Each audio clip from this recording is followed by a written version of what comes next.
বৰপেটাৰ পালখাজিত ৰাইজৰ দলৰ উদ্যোগত গান্ধী জয়ন্তী পালন। গান্ধী জয়ন্তীৰ দিনাই যুৱ সংকল্প সমাৰোহ চেঙা সমষ্টিৰ পালখাজিত। মহামানৱ মহাত্মা গান্ধীৰ জন্মজয়ন্তী উপলক্ষে এই পদক্ষেপ।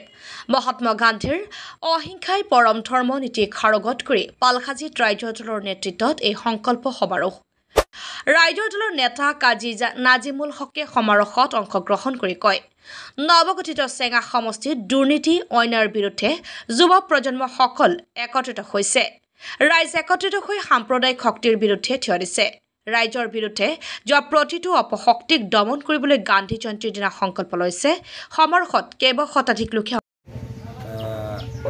ৰেইনবো মডেল একাডেমি পালখাজিত আমি যুৱ সংকল্প সভা আহ্বান কৰিছোঁ। আজি এই গান্ধী জয়ন্তীৰ দিনা আমি মহাত্মা গান্ধীৰ যি আদৰ্শ অহিংসা আৰু সত্য নীতিৰে আজি আমি এই যুৱ সংকল্প সভাত যুৱকসকলে স্পষ্টভাৱে সংকল্প লৈছে যে চেঙা সমষ্টিত যিবিলাক দুৰ্নীতি চেঙা সমষ্টিত যিবিলাক দুৰ্নীতি হৈ আছে এই দুৰ্নীতিৰ বিৰুদ্ধে যুদ্ধ ঘোষণা কৰাৰ সংকল্প গ্ৰহণ কৰিছে। আপোনালোকে নিশ্চিতভাৱে জানে যে আমাৰ এই নতুনকৈ যি চেঙা সমষ্টি গঠিত হৈছে এই চেঙা সমষ্টিত বিভিন্ন সমস্যাৰে জৰ্জৰিত।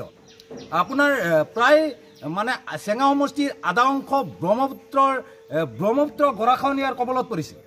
আপোনাৰ বিভিন্ন আধা অংশ চৰচাপৰি। আপোনাৰ এই চৰচাপৰিত বিশেষকৈ চৰচাপৰিত কোনো এজন পৰিয়ালৰে মাটিৰ পাট্টা নাই।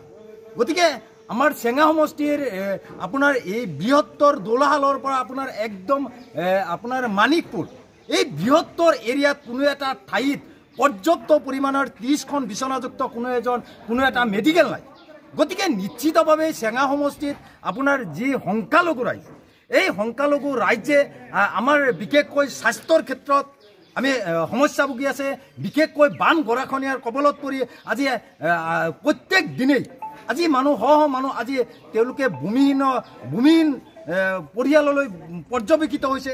গতিকে আমাৰ এই যুৱ সংকল্প সভাত আমি স্পষ্টভাৱে যুৱকসকলে আজি সংকল্প গ্ৰহণ কৰিছে যে আমি চেঙা সমষ্টিত যিবিলাক দুৰ্নীতি হৈছে এই দুৰ্নীতিৰ বিৰুদ্ধে নিশ্চিতভাৱে অনাগত সময়ত যুদ্ধ ঘোষণা কৰা হ'ব।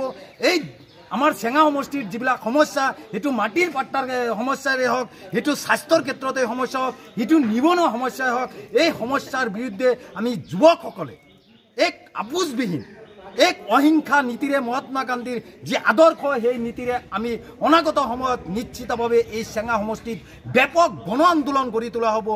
ইয়াৰ কাৰণে আমি সংকল্পবদ্ধ হৈছোঁ। আমি আৰু এটা সংকল্প লৈছোঁ, স্পষ্টভাৱে আমি সংকল্প লৈছোঁ যে চেঙা সমষ্টিত যিকেইটা জিপি আছে এই জিপিত প্ৰত্যেকটো জিপিত আমি যুৱকসকল ঐক্যবদ্ধ হৈ আমি সংকল্প ল'ম আৰু যিকোনো প্ৰকাৰে আমি এই চেঙা সমষ্টিটো আমি নতুনকৈ গঢ়িম বুলি আমি এই সভাতে আমি প্ৰতিশ্ৰুতিবদ্ধ।